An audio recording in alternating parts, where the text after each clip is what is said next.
Because we are indeed getting news from President Trump, much anticipation over whether a peace agreement or ceasefire agreement would be reached in Gaza. Here it is, President Trump writing on Truth Social. I am very proud to announce that Israel and Hamas have both signed off on the first phase of our peace plan. This means that all of the hostages will be released very soon, and Israel will withdraw their troops to an agreed upon line as the first step toward a strong, durable, and everlasting peace. All parties will be treated fairly. This is a great day for the Arab and Muslim world, Israel, all surrounding nations, and the United States of America. And we thank the mediators from Qatar, Egypt, and Turkey who worked with us to make this historic and unprecedented event happen. Blessed are the peacemakers. So again, a truly... Okay, so this is from BBC reporting that a peace agreement was reached between Hamas and Israel in Egypt. Few things I want to point out. Number one is that we do not know what it will look like. We do not know how the withdrawal of the Israeli troops will take place, although it is going to be very, very gradual, very, very slow. But how it will happen, something we will have to wait and find out.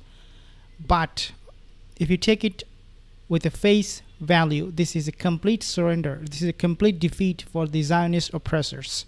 This is not where they wanted to end up, especially not when they have 100,000 plus troops in position inside of Gaza waiting to launch attacks one after another. So what is happening right now inside of Gaza is what I want to discuss. What is happening right now inside of Gaza with all of this IDF terrorist forces is a complete massacre of the IDF forces. Make no mistake. Yes, Hamas, yes, the Palestinian people are suffering too, but they are also, the IDF forces, they are also taking huge number of casualties. Why? It is because if it had not been that case, if it had not been that the IDF, they're facing defeat challenges and a huge risk of their own lives, today we will not see Donald Trump brokering this peace deal. Today you will not see Netanyahu, the head of the devil, would agree to any negotiation. Netanyahu is seeing his defeat. His army saw it. Ayal Zamir, for example, he warned his government, the IDF chief, that we cannot win this war in Gaza with military force. And guys, this is exactly what has happened. Significant tweet here, or post, on Truth Social from the president saying that first phase of the peace plan has been agreed. Important to point out that, of course, this is the first phase where he says all of the hostages will be released. The agreement, as we know, according to negotiations and reports from negotiations, is, of course, an agreement on hostages being released and also Palestinian prisoners in return being released from Israeli prisoners. And we see here that Israel will withdraw their troops to an agreed upon line. That is significant because this has been one of the points of contention that's been discussed this past week, as we understand, in those indirect talks that have been taking place in Egypt, was a look at those maps. Where would the Israeli military withdraw to? So according to this message from President Trump, they have then agreed on this. And he said all parties will be treated fairly. And he said a strong, durable, and everlasting peace in that statement. That, of course, also significant because this is indeed the first phase of the peace plan. And of course, this is not the first time. If you take a look at this particular reporting from Al Jazeera, back in June of 2024, Biden says, take a listen. Biden says Israel has agreed to enduring, quote unquote, enduring Gaza ceasefire proposal. So what I'm trying to get here is that this is nothing new. This is nothing new from the head of state of the United States government, that they declare victory, that they declare something that actually did not happen. Biden, back in June last year, when he said that enduring Gaza ceasefire proposal was reached or agreed, it was a complete lie. What Donald Trump is doing today, we do not know how far it will go, because we know Netanyahu did not agree to withdraw his troops from Gaza City because he fears that will allow Hamas fighters to quote-unquote rehabilitate. So we do not know yet. Maybe Netanyahu is allowing some time for Donald Trump to make his case for the Nobel Peace Prize. After he wins the Peace Prize, after he is satisfying his MAGA base, maybe Israel will go back to war with the people of Palestine in Gaza. Now, this what you're seeing right now. I want you to take a moment and watch this video where Marco Rubio was giving the news of a ceasefire agreement to Donald Trump in the middle of his talk. I was just dealing with people from the Middle East, Arab people and other people on the potential peace deal for the Middle East. Peace for the Middle East, it's a beautiful phrase and we hope it's going to come true, but it's very close. And they're doing very well. We have a great team over there, great negotiators, and there are unfortunately great negotiators on the other side also. But it's something I think that will happen, got a good chance of happening. I may go there sometime toward the end of the week, maybe on Sunday, actually, and we'll see. But there's a very good chance negotiations are going along very well. We're dealing with Hamas and many of the countries. As you know, we have all of the Muslim countries are included. All of the Arab countries are included.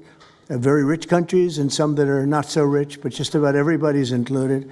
It's never happened before. Nothing like that's happened before. Okay, so definitely he is pitching it for his case to win Nobel Peace Prize. He wants to come across as someone who is a peacemaker. In fact, that's what he quoted. That's what he said on his Social Truth or Truth Social. That blessed, quote unquote, blessed be the peacekeepers or peacemakers, something along that line.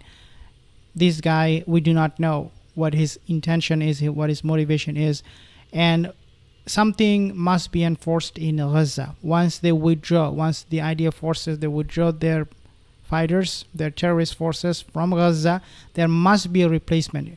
If it is not Hamas that will replace them, then it must be Arab forces who should be physically inside of Gaza to protect its safety and security. Otherwise, Israel will go back to bombing Gaza City, and next time they will not broadcast it to the whole world.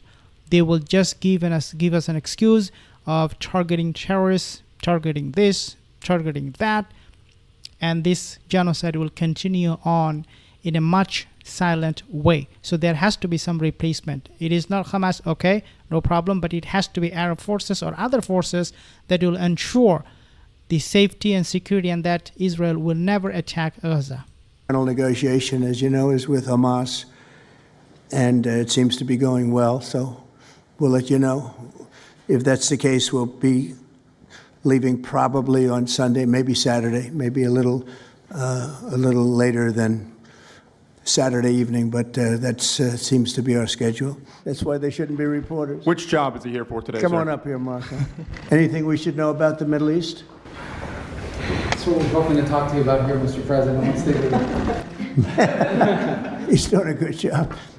Well, they're smart, but they're not smart enough. Oh, my microphone's broken. They're smart, but they're not smart enough. They have been covered by these liberal cities for so many years. And that's why we're all working with Treasury, with all these different departments to find the criminal conspiracy. Okay. I'm just giving. I was just given a note by the Secretary of State saying that we're very close to a deal in the Middle East, and they're going to need me pretty quickly. Okay, so that's Donald Trump getting that note from Marco Rubio confirming the ceasefire deal. Let's take a listen how Al Jazeera is reporting on this. Deal has been approved by both sides. This is a post that US President Donald Trump has just posted on his Truth social media platform, that a Gaza ceasefire deal has been agreed. So breaking news here on Al Jazeera that the deal has been agreed. Al Jazeera's Alan Fisher joins us live now from Washington, D.C. Alan, so we're all waiting on tenterhooks for news of this, and news that Trump has now posted on his Truth social media saying we have a deal. What are you seeing and hearing there at the White House? This has been building particularly over the last couple of hours, when Donald Trump, in a meeting at the White House, said he just stepped away from a call with his team that were in Egypt, in Sharm el-Sheikh, and he was encouraged by the progress that had been made and thought there would be an announcement soon. Talked about heading to the Middle East at the weekend. That may now be brought forward. It appears that the outline of a deal has been done. Donald Trump, on his Truth Social platform, has, just in the last couple of minutes, said, "I'm very proud to announce that Israel and Hamas have both signed off on the first phase of our peace plan.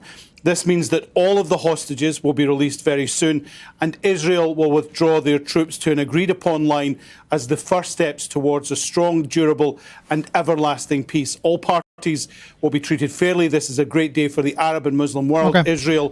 So what will happen to the hostage release by Hamas, and how that will coincide with cessation of hostility against the people of Gaza by Israel? How that will play out, how that will pan out, I do not know. This is very, very precarious moment. It could be that once Israel has their hostages back, dead or alive, they could disrespect this whole peace deal. And that's what they have done in the past with Lebanon, with Syria, with many countries.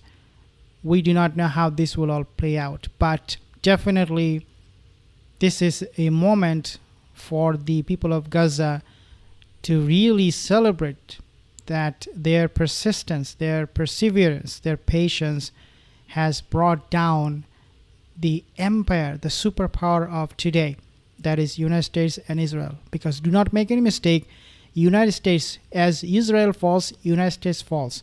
Donald Trump did not stop this war because he felt like doing it for the sake of the people of Gaza. He did not even care for them for even a second. He did it because he knows if he doesn't stop it, then he will have to continuously pay Israel for this war. They already paid $21 billion. The United States, they paid Israel $21 billion to conduct this genocide. I think their economy is taking hit. BRICS is rising up. They have actually introduced a new payment system recently with the help of Brazil and India, and United States dollar is falling, and Donald Trump knows he cannot give a blank check to Netanyahu anymore. Guys, we are seeing something absolutely cataclysmic happening here in world politics that we have never seen before. So do not take it lightly. Do not take it on its face value, thinking that, oh, this is a ploy by Donald Trump. He cared for the people of Gaza. He doesn't. But we know at the same time that these Zionist forces, they have all the tendencies to go back to Gaza and bomb them again. That's what we are expecting, quite literally. Even though in the middle of all of this is a huge victory for the resistance forces, for the people of Gaza, but it could be short-term, short-lived victory for them and for humanity, quite frankly, which we do not hope will happen.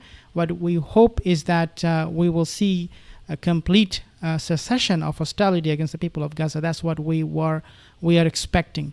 But I'll give you more updates as I have more. Thank you so much. I'll see you in the next video.